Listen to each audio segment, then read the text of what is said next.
Hey everyone, welcome to Queerly Recommended, the podcast where we recommend queer books, films, TV shows, and more. I'm Tara Scott, and I review sapphic fiction at the Lesbian Review and Smart Bitches Trashy Books. And this week, I'm recommending a historical romance novel. And I'm Kris Bryant, a contemporary romance writer for Bold Strokes Books. And this week, I'm recommending a documentary. All right, Kris, the people want to know, what is up with the kitties? Do we have a kitty update? We do have a kitty update. So Orange Kitty, soft, fluffy. Orange Kitty is the devil, and Black Kitty is an absolute angel. Like, they have switched. Their personalities have absolutely switched, and I don't know what has happened. So now I can't get enough of Black Kitty. Aww. And Orange Kitty goes outside more than he likes to. Oh, because he's being a little shit? Yeah, because he tries to fight Black Kitty. Mm-mm. Yeah, I don't like that. And poor Black Kitty is just like, let me out because I'm trapped. And I'm like, no, I want to love you and stay here. And so I had to pick up Black Kitty, and then I have to open the door, and I have to like push Orange Kitty out and then close the door, and then Black Kitty's fine. And it's just, it's a fight. It's a daily fight. Mm-hmm. And now that the weather's warming up, they can go outside more, and they want to go outside more. Oh, okay. I was going to say, do you think Black Kitty will eventually become an indoor cat? He is indoors all day and sleeps on the bed all day. Like, from like 7 in the morning until 5 at night. He's sleeping on the bed, doesn't get up, doesn't do anything. Goes outside at 5 when I get home and, does kitty stuff outside, goes to the bathroom, whatever he needs to do, then comes back in and eats. Hangs out for a little bit, and then at night he just goes out, and I don't know what he does. He sleeps on the chairs, just kind of hangs out. The other morning I looked out, and there were like 3 cats sitting on the outside on the. I have become that cat lady. That's me. You've I'm the attracted cat them lady. to you. You are the goddess of the cats. I am. I like that better than the cat lady. I mean, cat lady has like a real. Also, why do we do that? Like, can people it's just not a negative thing? Yeah, can people just like what they like? No, you're the cat goddess of the neighborhood. It's so funny because I have one of those digital frames, photo frames that you can actually download pictures to. Yeah. Anybody can. Like, in the whole world, they can just download pictures if they have my passwords and stuff like that. And you hear like it makes a little noise, like a doodle, and then you'll see a new picture from somebody. Mm-hmm. And I actually had a picture on there when Orange Kitty was a juvenile kitty, thin, young cat. And I look at that picture and I think, oh my goodness, you were so sweet and nice then and very appreciative. And now he is not that way. He is an a-hole. He is an a-hole. And I don't know how to break him of that. And so I have this massive tree. It's like a palm tree, and it has like a rope. Like the trunk is a rope for their scratchy, and it's like 3 feet tall, and the fronds are stuff that he can play with, and there's like little balls he can play with, but the rope is for him to scratch on. Like, that tree is designed specifically for him to scratch on. I have little scratching pads everywhere. And what does he do? He goes to the couch immediately.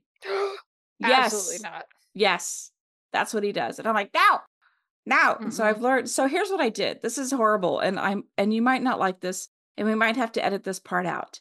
Okay. But he actually was just nonstop, just like scratching everywhere. And I'm like, stop it. Like, stop. And then he went after Black Kitty. And so I took my little hair thing out, little scrunchy thing I have, or the clip, and I like ninja starred through it. Phew, and it like got him, and he stopped. But well, it got his attention, and poor little Black Kitty's sitting there like wincing because he just wants to play, and he kind of wants to be friends now. Now he's comfortable being in the house, being around us, and he wants to be friends, and Orange Kitty will have none of that. Because Orange Kitty is the devil. Yeah, Orange Kitty's the devil. So that is my update. What's going on in your world? We had a big occasion in the Scott house last week. Our baby turned 10. Both kids are double digits Yay, now. double We digits. kept them both alive for more than a decade, Yay. which shouldn't be a big deal. That's a normal thing to do now, especially in the Western world. And yet there are times when you look back and you're like, we got through some death-defying stunts on the part Oh, of for sure. these Oh, kids. yeah.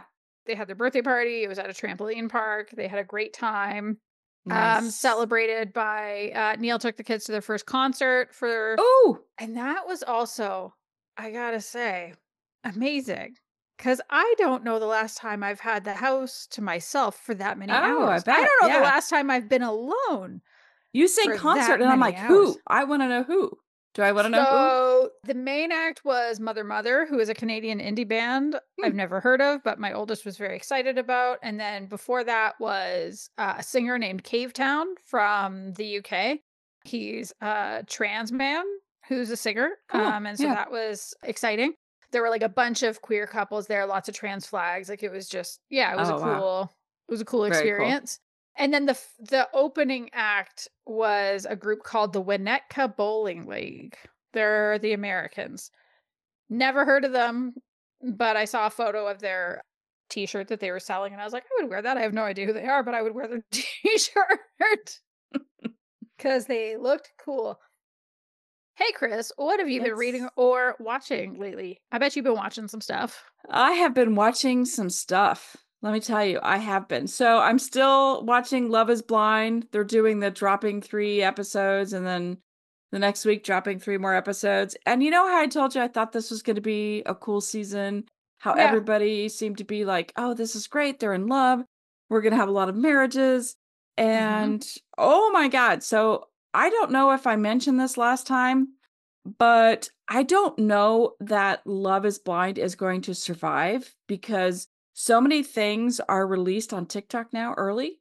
Oh, tell me more. Yeah. So you find out before you find out. You find out a lot of things. You know how some things are leaked. But like on TikTok, like there are people coming out just screaming about some of these men, how terrible they are, and how Is this like last season, how that one guy had a girlfriend when he went on the show? Like, is it that kind of yes, thing? it's that kind of thing, only Oh, worse. It's only worse. It's like, because that happened like, I don't remember when that happened during the season. I don't know if that happened like at the very, I can't remember when that happened, but like there's I can't so either. much going on this one. So many of the guys have issues and problems. And I mean, sure, a lot of people do, but this season is just wow. And I'm like, Minneapolis, like what has happened? Oh, Like, no. Minneapolis, you're supposed to be like Cool. cool and like friendly and nice. And now you're a hot mess. Oh, Yeah, it's no. not good. I don't know how much longer it's going to last because I think too many people are spilling information ahead of time. And that was after Nick and Vanessa Lachey raked that dude over the coals. Yeah, And also that other woman from last season who was like, is this just a game to you? Is this just a yeah, joke? Do you think this is a joke? These are people's real lives. right. Yeah. And Mm. so and this one guy, you look at him and he was putting on quite the act. Like he just seemed very sweet and nice and oh my goodness, the shit that came out on him. Oh. More So psychopath. it it was very interesting. And so now I'm at the part where they got to meet everybody and now we're at the weddings. Like will Okay. they or won't they type thing. So Is it worth watching this season? overall I'm disappointed only because I know a Okay. lot and I wish I didn't know a lot. Mhm. It's one of those where I recommended to a friend and I was like, "Wait a minute, I don't know that I recommend this." It's one of those where it's like, maybe not. Maybe this isn't Oh, the season to no. start with." All right, Imma skip it. Yeah, probably skip it. And then Survivor started. Woo! The new season started and it's queer. I love it. So many queer people are on Survivor. And I know I've mentioned this before and I love it Mhm. every season. Everybody can hate on Survivor all you want, but they have a lot of queer people, a lot of queer contestants. And I love that. And everybody's like cool with it. And if there is hate, you don't see it, they don't show it. Mhm. It's great. Like, and I remember like the very first winner was a queer man. Yeah, was he out then? Yes. Yeah, I don't remember. That's the only season I've ever actually Really. watched. And that was a terrible season. That was a terrible season. Because it was the first season and nobody knew what to do, what to expect. It was boring. It was like watching paint dry. It was terrible. And so at least now they kind of have, I think they've gone the other way too far. I think probably the last good season is when Colby and Tina, they were probably the last good season of Survivor. Maybe not the last, but it's been a while. It's been a while. That's when it was really about surviving. It wasn't about the social game. It was truly about surviving.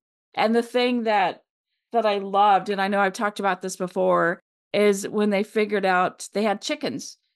And they were like, do we kill the chickens to eat or do we keep them for the eggs? You know, what do we do? And so they had chicken feed, and a piece of corn landed in the wok. I think they had a wok, and it turned into popcorn. And then they're like, oh my gosh, we can eat the popcorn, the chicken feed, and have popcorn. And that's how like they survived, because they didn't have rice and things like that, you know. And nowadays they don't suffer like they used to. It wasn't a real it wasn't a physical survivor. Like now it's more of a social survivor.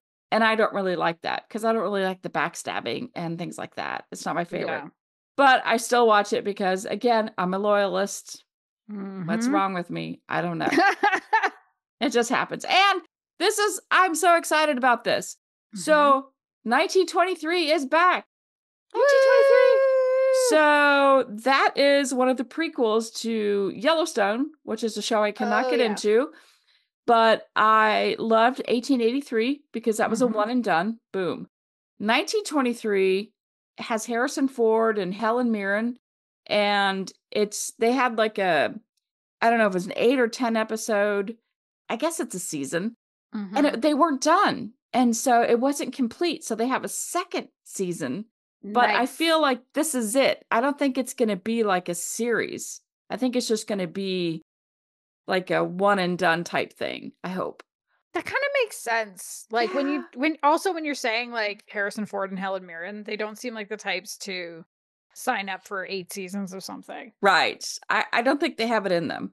No, they're old. It's okay. Right. Like, I was going to say, you know, and yeah. And so although an episode dropped last night, so now there have been 2 episodes, and I was kind of disappointed in the episode last night because, you know, this house is in the middle of Montana, I think. God, I'm so bad at this. Montana. Really cold, whatever it is, northern cold, blizzards, snow. And it's like a huge, massive house, rocks. You know, it's made out of stones and thick wood.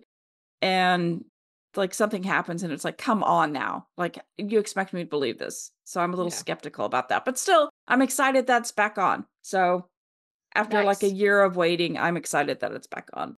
And so I love it. But it seems like every night there's something on TV that I need to watch. And I say need because I do need to watch it. Because if not, I'll fall behind. And you're a loyalist to many, and I'm many a shows. Loyalist. Right. You know, I have Jeopardy every day. On Tuesdays, I have Prime Target in Paradise. Wednesdays, Survivor. Thursdays, The Traitors. Fridays, The Severance. And Sundays, it's The Hotel or White Lotus and 1923. And you're writing books. And I'm writing books, and I'm working, and I have Patreon, and I have the podcast, and I'm doing eBay. Like, come on. Everybody, you cannot ask Kris for a damn thing. She does not have time. I do not have time because I'm a binge girl. I'm watching television, and I'm staying busy. So what about you? Are you staying busy? What are you watching or reading? Yes, I am staying busy. So, okay, Drag Race season 17. I've been giving it a lot of shit, but I think I told you there's a showmance happening this season. Did I tell you that? Keep going. Keep going. 2 of the contestants seem to be flirting, and then it's like, okay, they seem to sort of be together. A lot of people are teasing them about it. It was very cute. They're not like making out on set or anything, but like they're very cute. But then, of course, this past week was the week that everybody knew was going to come at some point. Because at the risk of sounding rude, it's clear to me anyway that neither of them was going to make it to the finale. Like, you can just kind of tell like who's going to make it to the finale and who's not. And this is the week they ended up lip syncing against each other. Oh no. And they ended up lip syncing to the song Kiss Me Deadly. Do you know that song? Oh yeah. Okay, so they're lip syncing to the song Kiss Me Deadly by I don't know, maybe that one. And right at the very Lena end. Horne or Lena Ford? Lena Ford? Yeah, I think you're right. And so when it's that big at the very end, when she does the really big, like, Come "Kiss on, Me Deadly" at the end, baby. they actually did kiss as part of the lip sync, like, full on made out. It was That's amazing. The awesome. judges I love panel went bananas. I love Just it. absolutely bananas. It I love was it. obviously RuPaul, of course, it's his show. Michelle Right. Visage, who's there as the permanent judge, Carson Kressley, and then also Betsy Johnson, the designer, was there, and they were all just like, "Oh my." It was That's so. amazing. And Oh. and they're dating now in real life, which makes me so happy. I think it's the first real couple to, like, sort of, they weren't Nice. together on the show, but yeah, they started dating after and they're together. Mm. So And that show was filmed, like, a while ago, right? So, I mean, yeah, what's the at least last year. It might have even been a year and a half ago. wow. Yeah, they're very cute. And one of them is this, like, big strapping dude, and one of them is this, like, little skinny teeny tiny twink. Aw. And they're just so cute. They're so cute. And so I still think this season is weird, but I am here for the showman. And that That's moment great. was so, it was so fucking cool to see, because there hasn't been anything quite like that on the show ever. And so to get That's to sweet. see, like, an iconic moment was so exciting. So yeah, that's Drag Race, which is very good. Also, Drag Race adjacent, season 2 of Dungeons and Drag Queens came out, and we caught up on that. Which, for people that don't know, it's on dropout.tv, which is actually this is the Scott family, Scott parents. The kids are not allowed to see any of it yet. But, like, it is probably our favorite streaming service Okay. because we really respect the business model and we really enjoy the content. So it's the old college humor rebranded as dropout.tv. It's like $7 a month or something like that. So it's not bad. And it's Mhm. all improv people doing a bunch of different types of show. But Dimension 20 is their Dungeons and Dragons series. And they do, like, different seasons all the time with different casts and different themes. And so last year, for Pride Month, they did Dungeons and Drag Queens, and it was Bob the Drag Queen, Monet Exchange, Alaska Thunderfuck. Those are all winners on Drag Race. And also Jujubee, who has never won, but has been on a bunch of times. And it was so fun watching them learn how to play D&D together and really get into these characters.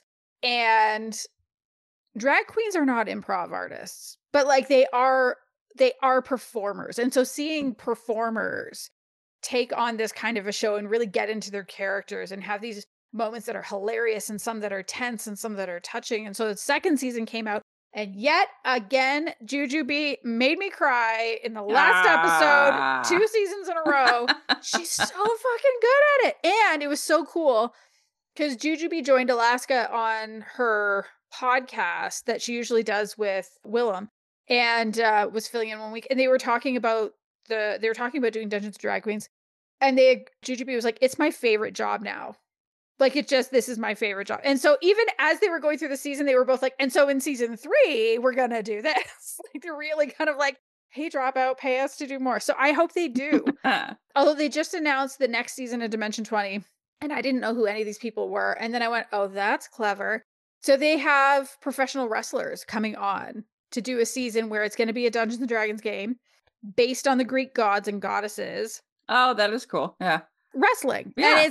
I think it's super smart for, like, pulling in different audiences. So, like, Right. they pulled in some of the Drag Race audience, and then they probably sent some of their audience to Drag Race. And similarly, they're going to do this with wrestling. So yeah, that was Right. really, really, really fun. And I read a book. Well, I read a couple books. Yay. I'm going to recommend a book. And then I also read another book. You're so good at reading. Well, it's the one thing I do really well. Also, I don't write books. I think if I Mm. wrote books, I would not be reading books. So it's fine. I wish I could read more, But you write books. but I And write that makes it books. hard. Yeah. And I'm Mhm. so close to finishing. I'm this close to finishing. Ooh. I know. I Your know. fans are excited. Fans Yay. get excited. Yay. So I was actually in the middle of the book that I am recommending today. And I got an email out of nowhere. And I will say, for my recommendation, I love it. And I had a little bit of a hard time getting into it. So while I was in the middle of having a hard time getting into it, I got an email from Harper Bliss. And I don't mean a personal reach out. "Hey, Tara, guess what?" But, like, I'm on her mailing list. And she's like, "Guess Okay. what? I've dropped a new book today. Woo! And I was like, all right, let's go. And it's called Our Secret Summer. The thing about Harper Bliss is that she loves to release quote unquote taboo books, like not like creepy shit or illegal, stuff, thankfully. Right. Yeah. But like age gaps where you're like, is this cool? And this is a falling for the best friend's mother or falling for the son's best friend situation. So Raffo is an artist and like kind of past up and coming. Like her paintings sell for over 100K. Wow. But it's still in that six-figure range, and it's not in like the millions kind of range, right? So it's kind of a weird to say up and coming feels weird to say, but she's also not in the stratosphere of artists yet. And she was in a relationship for 10 years, and the last year or so had been an open relationship, and her girlfriend left her for the person that she started sleeping with as part of that open relationship. And she's like, I've lost my mojo. I can't paint. I can't do anything. And so her best friend, who is also her agent, I believe, he runs an art gallery. And he's like, you need to go to my mom's place in Big Bear. That house is amazing. It's healing. You will find your art again. Just go there. And then when she gets there, she finds his mother is already there. He thinks his mom is gone on some like Eat, Pray, Love tour of Europe. Mm-hmm. But it turns out that his mom lost a buttload of money because she took some bad advice from an ex-boyfriend about crypto investment. So she lost like $500,000. And she's like, oh, damn. What the fuck am I going to do? Doesn't want to tell her son. She's deeply embarrassed about it. Mm-hmm. Probably is going to have to sell the house. She's by no means poor, but like, there's consequences to losing $500,000 that you expected to have. Right. When you're 60. So she's 60. So she's 60. Raffle's in her 30s. Oh. And Dylan is 60 or turning 60. Maybe she's turning 60. Yeah. She's 59. Okay. She will be 60 soon.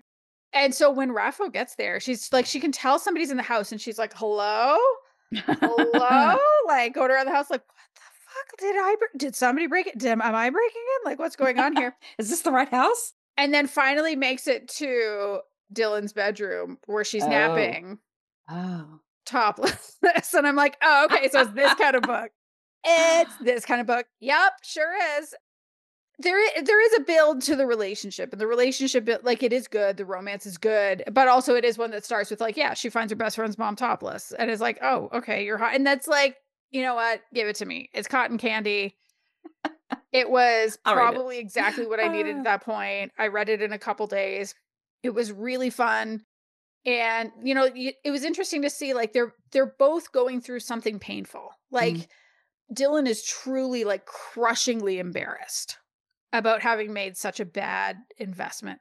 And Raffo is really freaked out. I mean, understandably, this whole, like, well, what if I can never paint again? Like, what else am I going to do? And so it is this almost... Grief isn't quite the right word for it, but it's also not entirely the wrong word either. And it is that sort of feeling that I think lets them become vulnerable with each other. And then also there's some flirting. And then, hey, there's some fucking. Like, it's just fun. So F and F. Yep. So yeah, Our Secret Summer. I thought it was fun. I think this is one, if you like Harper Bliss, you'll like it. So yeah, I had fun with this one. Kris. Yes. What is your official recommendation today? Okay, so my official recommendation is Fanatical, the Catfishing of Tegan and Sara. Okay, so all I know is that Tegan and Sara grew up where I live now. I know, so we're going to get into that. So let me actually read to you the blurb or synopsis because this is important and it'll make everybody understand what's going on here. Okay. So this documentary follows what happened when Tegan Quinn, who performs with twin sister, Sara Quinn, was hacked in 2011 and their personal files exposed. Their identity was stolen and used in a complex catfish scheme to defraud the band's fans and the community that had developed around Tegan and Sara. This has been going on for 15 years and is still going on. It's still? It is still going on. Like, I could not stop watching this. So if you don't know who Tegan and Sara are, they are an indie rock lesbian folk duo from Calgary, Canada. Woo! Yes. Mm-hmm. That kind of came to be in the late 1990s, early 2000s. They kind of hit their stride like in, I think their big break was like 2004 or 2005, somewhere around there. I mean, they started when they were in high school. So Neil actually went to high school with them. He was in the same grade as them. And he didn't know them, but he was talking about like buying a tape or a CD or something like that off of them at school. Right. So they actually they opened for like Neil Young back in like 1990 something, 1999 or something. Whoa, good for them. 20. So they realized at 15 they were musically inclined, and one could play guitar, the other one could sing and play the piano. And so and most everybody who listens to this podcast knows who they are. And if you don't know who they are, then you probably have heard their music. And if you haven't heard their music, you probably have and you don't realize it. And if you don't realize it, I'm here to tell you that you have. Because listen, Just go this listen is to a true thing. No, this is a true thing. So Walking with a Ghost, that's one of their popular songs. Mm-hmm. Closer, and here's the one that every single person here has heard of. Everything is awesome. It's the Lego song. They did that? That is their song. I didn't know that. Okay. Every single person knows that song. Am I wrong? That's true. That is true. You're not. No, I'm not wrong. So they were young. They started when the internet was just like real young. It was the wild, wild west on the internet. There weren't a lot of restrictions. People, you weren't really sure, like everybody was trusting on the internet. Mm-hmm. You know, and when they started, they created a website and they had like an email address. And their idea of what they wanted to do was they wanted to create a community with their fans, because they saw how important it was when they went to concerts, and how the people they went to go see, or the musicians that they went to see, came out and interacted with their fans, and they really enjoyed that. And so they wanted to give their fans the same experience. And so Tegan was more so outgoing and wanted to talk to the fans and take pictures and answer questions. And so they actually went out more so than Sara.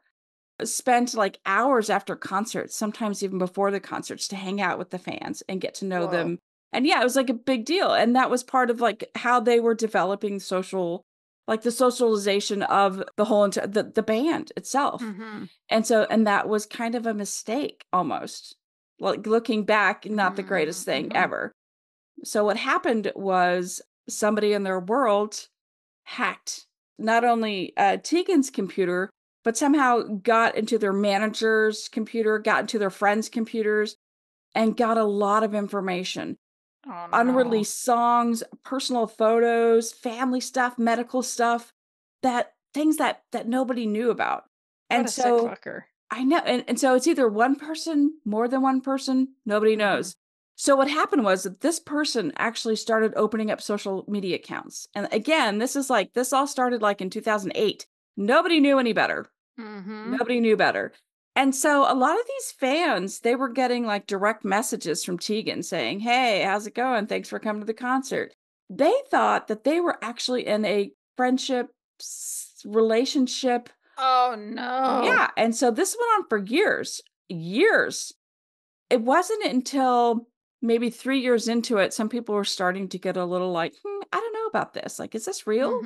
And it seemed very odd because Tegan is a very nice person, especially, like at concerts and stuff, but seemed very abusive in emails and stuff like that.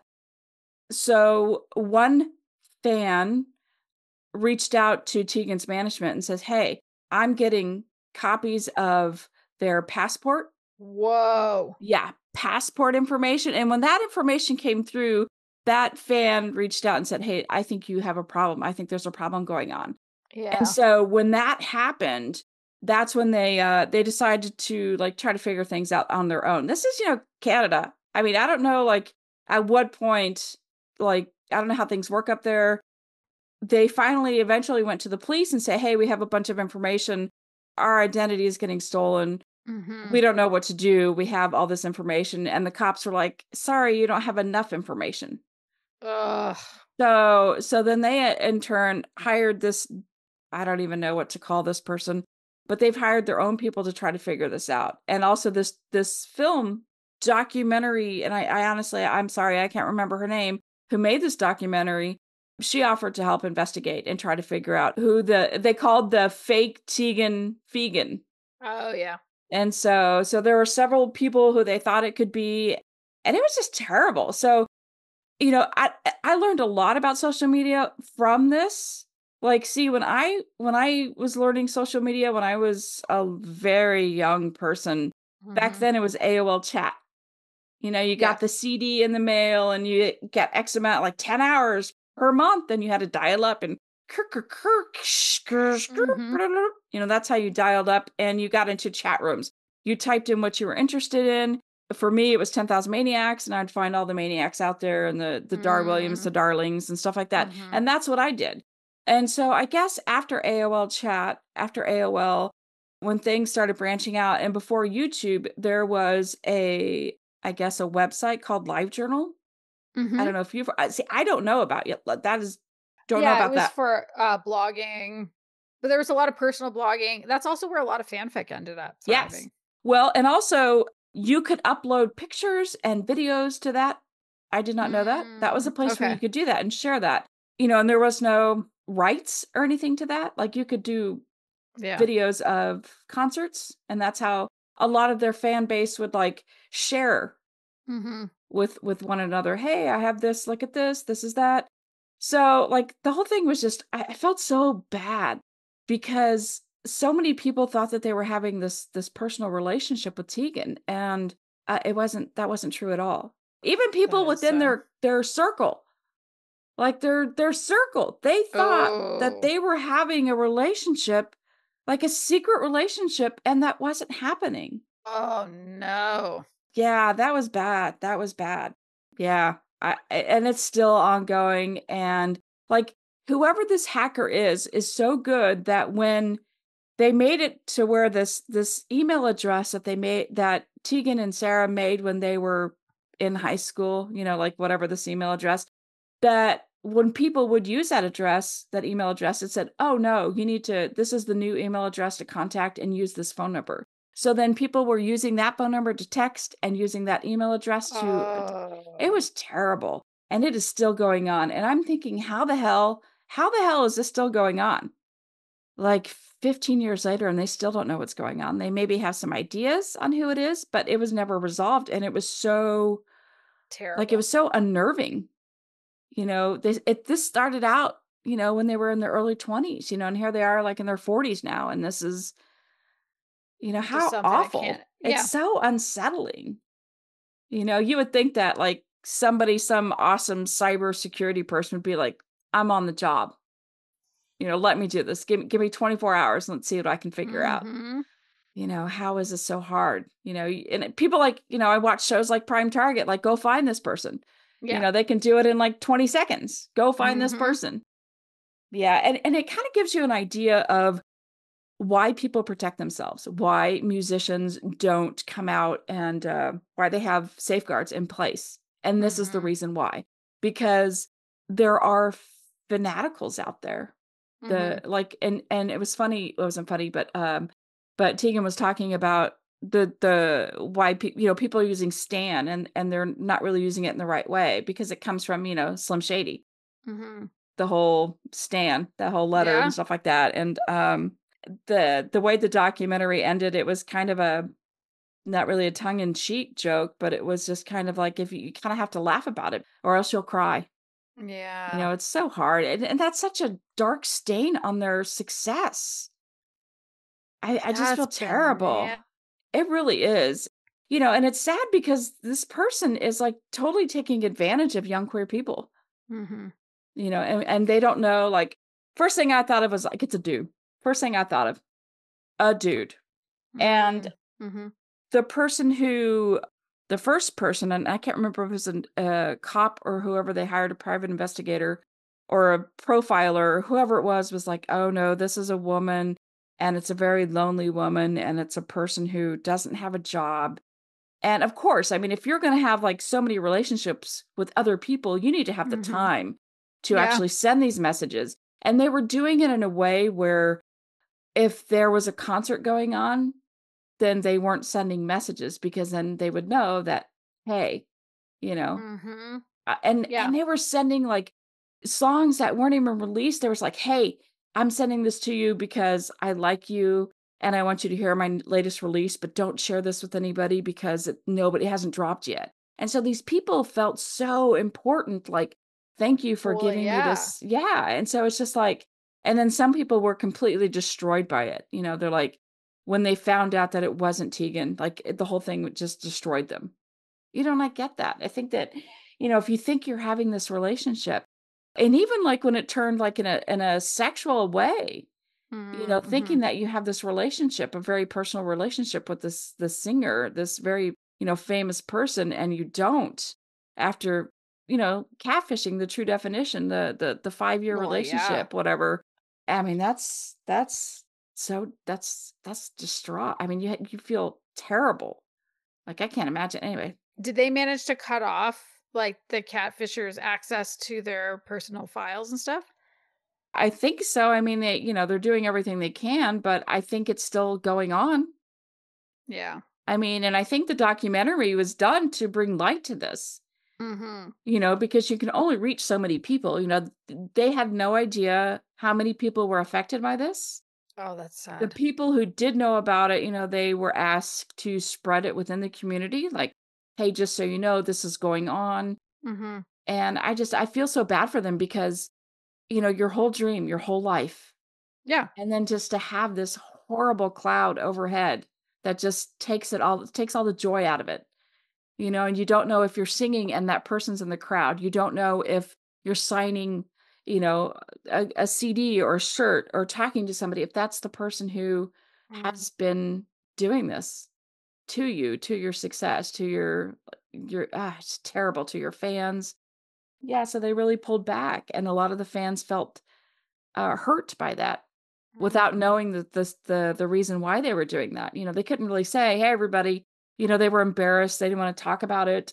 And they couldn't talk about it because they were trying to figure out who it was Mhm. without alerting every single person that this is what they were trying to do. But I think it got to the point where they're just like, fuck it, we need to let everybody know what's going on. Yeah. And so this documentary dropped, and it was October of 2024 when it dropped. So, I mean, this is how recent it is. Mhm. And then at the very end of the documentary, it says, they still haven't found this person, but they believe at least one person is in the UK who is doing this. And actually, one of the people that they talked to referred to themselves as Tara. So I thought about you. I was like, It's not I know me. it's not you. It wasn't I Nope, did not. It was nope, not me. nope, nope, Nope. nope. So I just like I finished the documentary and I'm like, holy fuck, that is terrible. And the fact that there's no closure yet.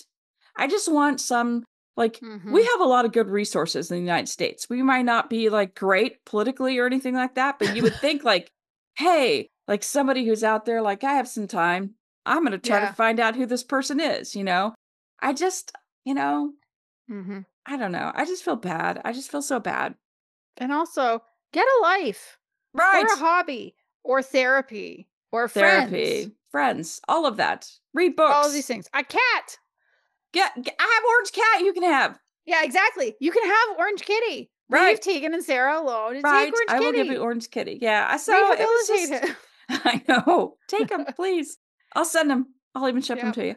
Yep. So, yeah, so that was, and like I said, I know their music. I think what they've done to the queer community as far as, being a safe space for them, Mhm.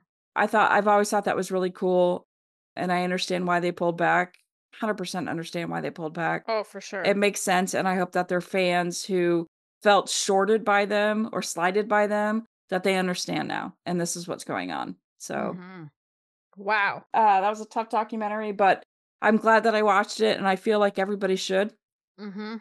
Let this be, like, a learning experience, like, even though you want to get to know somebody so well, like, boundaries, people, boundaries. Like, Yes. they are there for a reason, and, Mhm. it's nice that social media has allowed you to have direct contact with people that you never could have 30 years ago, 20 years ago. I mean, I love that, but also, like, Don't be a creep. Yeah, be respectful. Be respectful of Hmm. people. So, Wow. yeah, that is my official recommendation. What about you? What is your official recommendation? Okay. So I got pretty excited when I saw the cover and title on NetGalley. It's called The Unlikely Pursuit of Mary Bennett by Linz McLeod. And it doesn't come out until April, Hmm. but I was pretty excited and went ahead and read it anyway. This one is for the Pride and Prejudice fans out there because, yes, it's the very same Mary Bennett, Mm. except this book is told from the perspective of Charlotte Lucas. So, Charlotte Lucas is the one who married Mr. Collins. And I mean, for me, as I was reading through this, I was picturing the actors from the 1995 miniseries because for me, like the Colin Firth Right, miniseries, right, like right. that, Yeah. yeah, that for me is the ultimate Pride and Prejudice. It's just so good. It's like I can't think of a better interpretation of what's in the text. I have literally no idea how many times I've seen it. Like when I would go to clean my apartment in grad school, which is probably not as often as it should have been. So it took a long time. So a 6-hour miniseries was perfect because I would put it on and I would listen to it and then I would come and I would sit and watch my favorite parts and then I would go back to it. And of course, Charlotte Lucas marries the horrifically boring, kind of weird Mr. Collins who had been pursuing her best friend Lizzie Bennet because Lizzie is not interested in Mr. Collins, but Charlotte is very pragmatic. She's very practical. She understands that she has to get married anyway. So she may as well marry this boring preacher and go live with him near Rosings Park. But this is 4 years later, and Mr. Collins has died. It opens with he's dead. And she is going to have to leave the parsonage, which, is her home. And she's not really, she wasn't in love with Mr. Collins, but hey, she had security and like, what's she going to do? So she writes to a bunch of people, including Lizzie, hoping that Lizzie's going to come visit her. But, Lizzie can't leave. Her kid is sick. So she sends her sister, Mary Bennett, which everybody knows. Mary is the sister who was boring and reciting scripture and was Mm. embarrassing the family by playing piano for too long. And just like she was the no fun sister who was never going to get married. Mm. And Mary shows up Mm-mm. and she's still not married, but she's a lot more interesting and she's a lot more fun. And she's not reciting scripture anymore. She has a deep interest in botany. She likes going to like intellectual salons now. Mm. And Charlotte has a crush Mm. Mm. pretty soon after. And we learned that Charlotte had actually had a crush on Lizzie before, but just thought, well, this isn't a thing. People don't do this.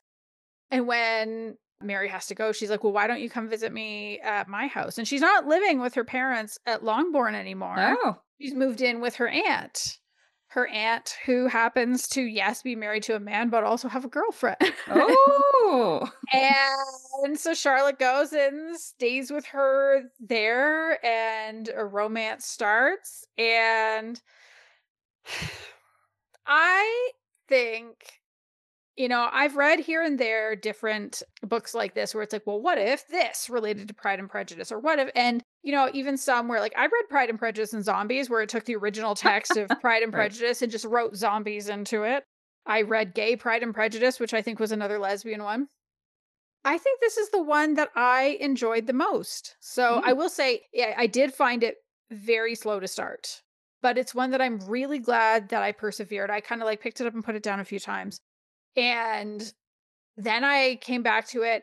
And I think it's especially once she is spending time with Mary, and especially as she ends up at Mary's house, that I was like, oh no, now I cannot put it down. And what is happening to my sleep schedule? Son of a bitch. Like, the whole book is told from Charlotte's perspective. And as much as it is a romance between the two of them, I also feel like this is very much Charlotte's story. She is the one who really has the big character arc to go through. She is the one who has to decide. She's the kind of person who's like, well, this is what I have to do, right? Like, this is just what you do. Like, when you are a woman at this time, like, of course I have to, okay, my husband is dead. I just need to go back and live with my parents. And then eventually my brother will have to take care of me. That's what I have to do, right? It's Terrible. Right. right. And being with Mary shows her that there are actual alternatives. And so while this it's great to see the relationship develop between them. It's also very interesting to watch Charlotte go through this major awakening and realizing there's so much more to the world than what she thought there was, than what she was raised with, than any of the possibilities. And even just starting to realize, oh, like as one example, oh, wait, people of the same gender can be attracted to each other. She's like, hang on. And it's cute because at the beginning of each chapter, it's either a letter that she writes to somebody or that somebody writes to her. And so she writes a letter to her sister, Mariah Lucas, who also was in the books. It was like, wait. So that aunt and that lady that she lived with, so like they were a thing? And her sister writes back kind of the equivalent of like, yeah, no shit. Like, did you not, are you serious? Hello? Like what? Which I thought was really fun. And some of like the way some of the settings were written was quite vivid. So I could really imagine like this whole other location of Aunt. So I hope her name is Cecily. I'm not the best at names. And it's been a few days since I finished it. But like at this other house that Mary lives in, like I could totally imagine this house and the people they go to visit and the whole setting there. So like it's really visually like described really interestingly. So this book worked super well for me, but I do think that it is going to depend for other people how well it works for them based on a couple of things. So it's like, I absolutely recommend it. I really loved it. I had so much fun with it. But you have to be okay with two things. The first is that sex does happen on the page, which does feel a little bit weird for like it's like, but it feels like Jane Austen wrote it. Jane Austen wouldn't have written no fucking, but You don't know. But I still think it works. She was edited. Maybe it was edited out. Oh, the lost those pages editors. of yes. The lost pages of Pride and Prejudice. Oh my god. I think I'm onto something. Yeah. I know what Chris Bryant's next book is going to be. Dibs. So I thought, like it didn't feel like a sex scene that was brought in from a contemporary book. Like it did actually work. And I felt like the language in the book, it was interesting. It's not what Jane Austen would have written, of course, but I think it's as close to Austen's writing as you could get to get that vibe of it, but still have it land for a contemporary audience, which I think is a very, very fine line to walk. I found that it works super well. And so, yes, the sex is kind of fits within that. So it's going to depend on like, can you get past the fact that like you feel like you're reading a Jane Austen novel and there's fucking in it? Some people will, some people won't. Okay, you got to give me some words here. What are we talking about? Like, give me some private words. Like, what are we saying? Look it up. I don't know. like, we're not saying pussy. What are we saying? We're not saying it's fucking, more it's more euphemistic than that. Okay, like flower, like my blossoming flower. No. What? I don't know. I'd have to find it. I gotta know what I'm writing here. Like the lost pages. Well, listen, you can do your own research. And I think that's more of a minor issue. I think the other thing that will probably be a bigger issue for some readers is whether you can believe that it's the same Mary Bennet. Because Mary Bennet in Pride and Prejudice is a very specific type of person. She is an absolute killjoy. She sucks the joy out of every room that she walks into. And when we meet her in this book, she's not like that. And it took me a little while, I had to think about it. And ultimately where I landed is I like it. She is a different person because it is 4 years later. And she has found queer community. She has found herself. She has found a way to live that does not involve doing all the things that Charlotte did, like marrying some jackass like Mr. Collins, like depending on her parents for the rest of her life. Like she found her own path. And that means that Mary Bennet is not going to be recognizable compared to who she was in Pride and Prejudice. But Charlotte Lucas is so recognizable that is why I think it ultimately actually works. So that Mary is almost like a different character. She's somebody new. And that's okay, because I think we also know, like, there's tons of queer people that we know that are very different after they connect with community. Exactly. Or they come out, or like those are yes. Yeah. So for me, it works very well. I really enjoyed it. I was so invested in them and in their relationship. And not only was I glad that there was an epilogue, but I was like, but what about 5 years later? tell me some more about them. I would love I to hear love more them. about like I didn't want to let them go because I really enjoyed it. Aw, And that's sweet. there are a bunch of queer people Yay! in this book, which is great. We don't see anybody get persecuted for Yay. it. And here's the other thing. Harlequin put this book out. And I gotta say, this is the second time, I think, in the last year that they've put out a sapphic Harlequin. historical. Like, they're kind of doing the damn thing. Like, they're doing all right. So, yes, I Nice. recommend The Unlikely Pursuit of Mary Bennett by Linz McLeod. That is all for this episode. Thank you so much for listening. As always, especially if this is your first or second time listening and you haven't subscribed yet, please just make sure you subscribe to us on your favorite podcast app so we will show up in your list when we release an episode. If you have a friend that you think would like anything that we recommended or talked about today, please send them the link so they can check it out too. And if you do want to support us, we have a link in our show notes to our coffee. Or if you want to connect with us on your favorite social media sites, we have links in the show notes for that too. Or you can just search for Queerly Recommended on most social media sites or email us at podcast@queerlyrecommended.com. Goodbye, everyone. Goodbye.